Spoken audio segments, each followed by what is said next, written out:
지난해 4월 폭행과 가혹행위에 시달리다 세상을 떠난 윤일병 사건. 가해 병사들은 윤일병에게 가래침을 할 거나 잠을 못 자게 하고 집단 폭행을 해 숨지게 한 혐의로 재판에 넘겨졌었습니다. 살인죄냐 때려서 숨지게 한 상해치사죄냐를 놓고 그 적용 혐의에 대해서 논란이 분분했고요. 그런 만큼 1심과 2심의 재판부도 서로 다른 판단을 내놨습니다.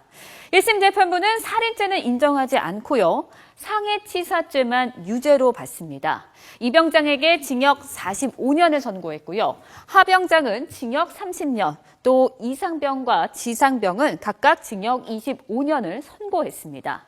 하지만 2심 재판부는 1심과 달리 4명 모두에게 살인죄를 인정하면서도 형량은 오히려 낮췄습니다. 그래서 이병장은 징역 35년을 선고했고요. 나머지 하병장, 이상병, 또 지상병도 절반 이상 형량이 줄었습니다. 그리고 오늘 대법원의 판단이 있었는데 2심 재판부의 판단과 또 달랐습니다. 주범 이병장만 살인죄가 인정이 되고요. 다른 3명의 공범에게는 살인죄가 인정되기 어렵다고 판단을 했습니다. 그래서 사건을 다시 심리하라면서 2심 재판부로 돌려보냈습니다. 고 윤일병의 모친, 이번 결과 어떻게 받아들였을까요? 이야기 잠시 들어보도록 하겠습니다. 그 감형된 10년 다시 되돌려주고 싶어요. 그 이병장은 진짜 이 세상에 다시 발을 디디면 안 되는 사람이잖아요. 우리는 이제 끝난 게 아니라 이제 시작입니다.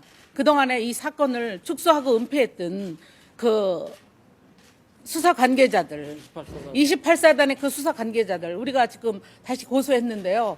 그 사실이 온전히 밝혀질 때까지 모든 증거는 다 있어요. 자기들은 지금 아직도 질식사라고 하고 있거든요. 아직도 그렇게 주장을 하고 있거든요. 우리는 그 사실을 밝히기 위해서 끝까지 싸울 겁니다.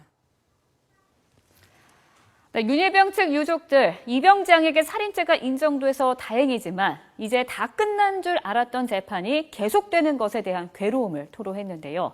재판부마다 윤일병 사망 사건을 놓고 적용 혐의도 형량도 모두 달랐습니다. 그 이유 지금 함께 이야기 나눠보겠습니다. 예, 지금 류주연 앵커가 말씀을 드렸습니다만, 자, 김 변호사님, 이게 그러니까 이 이병장 살인죄는 계속 유지가 되는 거죠. 나머지가 이제 파기환송이 되는 거죠. 그렇죠. 예. 이게 사실 윤일병 폭행 사건, 이게 수사 단계부터 대법원에 이르기까지요. 제일 쟁점이 되는 것은 살인에 대한 고의였거든요. 그래서 처음에 군 검찰에서 기소를 할 때 예. 살인죄로 기소한 게 아니라 상해치사죄로 기소를 했어요. 예.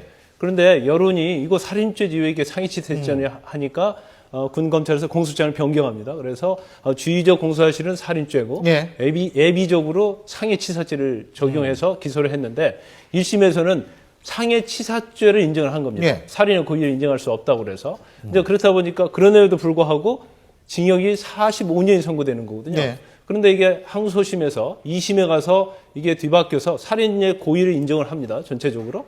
그러면서 오히려 형량은 징역 35년 예. 또는 10에서 12년 낮추는데 예. 이제 대법원에서 최종적으로 이제 정리가 된 거예요. 그래서 주범인 이병장 같은 경우에는 살인죄 고의는 있다. 살인죄는 인정한다는 식으로 했고요. 나머지 이제 부수적으로 폭행죄에 있어서 약간 법에 위반되는 점을 원심 파기하는 거고 나머지 그 주범인 이병장을 제외한 나머지 대해서는 사실 뭐 이병장이 폭행을 할 때 옆에 좀 말렸었고 또 심폐소생술 같은 걸 했거든요. 그렇기 때문에 여기까지 같이 살인범의 공동으로 인정할 수 없다. 그래가지고 파기환송해서 원심에서 다시 재판하라 이렇게 내려보낸 거죠. 근데요, 최 변호사님, 예를 들면 이렇게 되면 교도소 내 가혹행위까지 하고 뭐 이렇게 되는데 형량, 이병장도 같이 파기환송이 돼서 내려갔다 올라가는 건가요? 네. 이병장이 그러면 파기환송 됐습니다. 예? 이병장도 파기환송이 됐어요. 네. 근데 이유가 다른 게 다른 사람들 같은 경우에 살인의 고의가 없다고 파기환송이 된 거고요.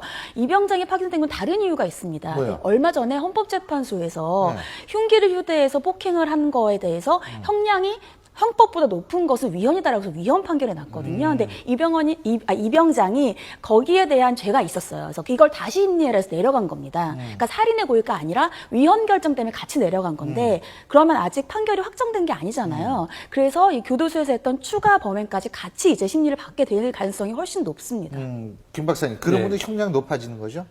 그렇죠. 같이 네. 이 경합되면 더 높아지겠죠. 근데 이제 이 나머지 사병들에 대해서 이제 그 아마 그 예. 살해 고의가 없다고 판단한 거는요. 예. 그 진술 내용에는 그런 부분들이 들어있답니다. 만일 거기 시키는 대로 가담하지 않으면 예. 내가 저 피해자가 될 수 있다. 피해자가 내가 될 수 있다. 아하. 이제 왕따 심리라고 얘기하는데 이제 그런 부분들이 좀 그 법원에서도 작용한 것 같습니다. 예. 군 상대로 고소까지 하고 이렇게 되면 지금 이제 계속 고소하겠다는 거 아닙니까? 유족들은 굉장히 억울해합니다. 제가 직접 인터뷰를 해봐서 아는데, 자식도 부모의 마음으로서 그거 이해 못할 사람 아마 대한민국에 없을 거라고 생각이 드는데, 어쨌든 군 상대로 고소를 한다고 하니까 제가 볼 때는 이제 앞으로 저희가 좀 더 주시하고 이 문제를 잊지 말고 봐야만 우리 국내에서의 이러한 문제가 조금이라도 사라지지 않을까라는 생각이 듭니다. 다음 주제에 넘어가 보겠습니다.